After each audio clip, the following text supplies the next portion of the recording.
Hi there, my name is Richard Reeves. I'm a senior fellow at the Brookings Institution, and I'm a proud board member of Jobs for the Future. That was a great conversation. I'm really privileged to have heard that. And as Secretary Raimondo said, the fact that we had labor, education, and commerce together talking about their plans was in and of itself an important data point. I'm thrilled now to turn to the issue of Congress and to welcome a friend of JFF, Representative Andy Levin, who's from Michigan's 9th District. And I hope you won't mind me describing you as a zealot for workforce development and for workers. Well, Richard, I think I'm the only senator or representative who used to run a state workforce system. So I am a zealot for and a trade union organizer. I think in this case, it's meant entirely as a compliment, Congressman. Absolutely. And I just have to tell you, I caught a little of that last session.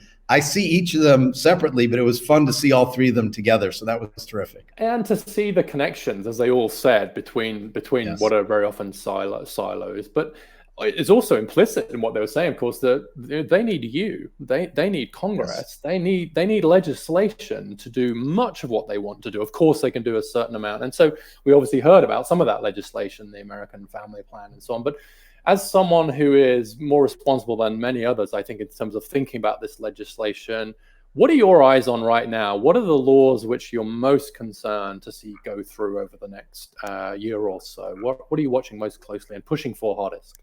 Well, personally, I think two bills that I'm leading on that kind of symbolize the changes we need to make are the Jobs Act and the America's College Promise Act. So I introduced the Jobs Act in March, along with Senator Kaine, Senator Portman, and Representative Gonzalez. And what it would do is help close the skills gap by expanding Pell Grant eligibility for high quality, short-term skills and job training programs that lead to industry-based credentials and employment in high-wage, high-skills and skilled industry sectors. And Richard, Secretary Cardona was with me at Macomb Community College in my district last week, actually, and we met people who, couldn't get funding from Pell because they didn't fit that traditional, full-time student, whatever. So that's really important. And on the other hand, and kind of like the big picture for everyone, in April, I introduced the America's College Promise Act with Senator Tammy Baldwin and our respective chairs, Patty Murray in the Senate and Bobby Scott in the House. And the America's College Promise bill would create a new federal-state partnership to provide 2 years of tuition-free and fee-free access to community or technical college programs that lead to a degree or industry-recognized credential.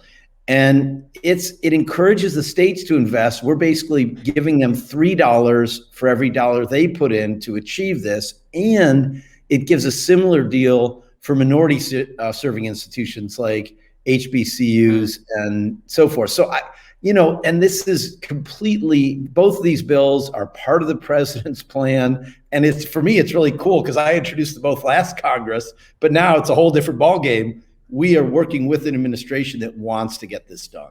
Some of these things which were maybe interesting to talk about, but unlikely to pass, are now obviously live. We're playing with real legislation now, if you like. It's no longer a game, rather. But you've made a couple of important caveats there. One is, so this idea of reimagining education and reimagining the idea of the student, I think, lies at the heart of this, and getting away from the minority student experience, which is 4 years straight after high school. But you've also mentioned quality, and I think that you mentioned the point about short-term certificates. There is sometimes this apparent trade-off between accessibility and equity, if you like, and insisting on quality and accountability. But it feels as if you're trying to do both of those at once, and that you're insisting on high-quality short-term programs as well as opening them up. Is it fair to say that you're riding both those horses at once, and sometimes they're incorrectly put in tension with each other?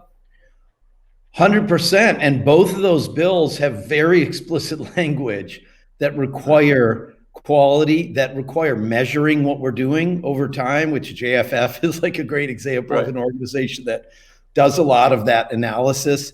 But we've got to insist on quality, on wraparound supports, on very tight tie-ins with the actual business community, on industry partnerships and so forth, so that we really help people get in the game and succeed.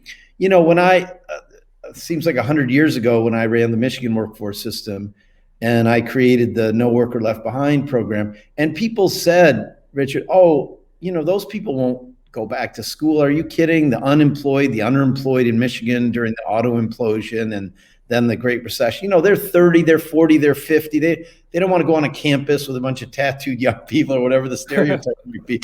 And in fact, we had waiting lists in every one of Michigan's 83 counties because education is for everybody. Yes, an 18-year-old, finishing high school, but also parents, people of all kinds who've lost their job, just have a job that's not enough to support their family, people, so we've got to be holistic in our view of this, and our legislation needs to rise to that challenge. I completely agree. I think one of the phrases that I've banned my own team from using is lifelong learning. But the reason I banned it is because it's so easily used. It's because it was just a flippant comment that you'd use on panels. But actually, and now, if now isn't the time to get serious about the idea of breaking education out of the ageist view that I think we had before, I strongly agree with that. One difficult thing, of course, is that Congress isn't always under the control of the same political party. And so if there isn't bipartisan support for some of these initiatives, you can worry about whether they'll last. When you look at your own legislation, the legislation you're supporting, and some of the other laws, how important do you think it is to get as much bipartisan support as possible at the same time as getting it done? I think it's a real tension here between the politics of getting stuff done and wanting it to last, and therefore wanting to work across the aisle. How do you square that difficult circle? Well, my view is that I came here neither to be bipartisan nor bipartisan, but to get the job done, to solve the people's problems, to transform our country in the direction of justice and inclusion and equality and opportunity for everybody. And so bipartisanship can play a big part in that. So take the Jobs Act, it's a completely bipartisan bill. We have Republican and Democrat leading it in the Senate, and Representative Gonzalez, a Republican from Ohio, leads it with me in the House. And that's very important. But at the same time, bipartisanship is not an end in itself. And when you think about a lot of the great accomplishments of the Congress over its history, say in the 20th century, actually a lot of things were not very bipartisan. Certainly the very freedom to form unions and bargain collectively, the Social Security system, Medicare, Medicaid, these weren't, bipartisan. So where we can get bipartisanship and where it's strategically necessary and important, it's great. We're very closely divided, in the House and the Senate, the Senate as close as it literally could be. But so I think that we need to do both. We need to be as bipartisan as we can, but we also have to be ready to do the people's business. The American Rescue Plan that we passed, the $1.9 trillion package, was so important. And unfortunately, we did not get one Republican vote in the House or the Senate. Yet, does that make it lesser that we completely transform the child tax credit, which is so important for a lot of parents who want to be able to go back to school, by the way, instead of excluding the poorest people who need it most and having it be $2,000 a year, it's $3,000 a year for every kid, but $3,600 if the kid is 6 or under. And instead of getting it on your taxes, if you qualify, you get it as a check every month starting next month. I mean, this is going to be transformational. So if it can be bipartisan, great. And I love it. And I do, I'm also on the Foreign Affairs Committee. So we do very much bipartisan work there. But the bottom line is, are we getting the people's business done? And the Senate's going to have to step up and find a way to do that. Sometimes you change the facts on the ground, and then you change the environment, and then see how opponents react. But I appreciate the way that you've couched that, Congressman. We have to move on. Unfortunately, I feel like we could talk about this, but thank you for a long time. But thank you for your work and for your support for the legislation we're talking about today, and for the spirit with which you're approaching it. So with that, on behalf of JFF, thanks for joining us.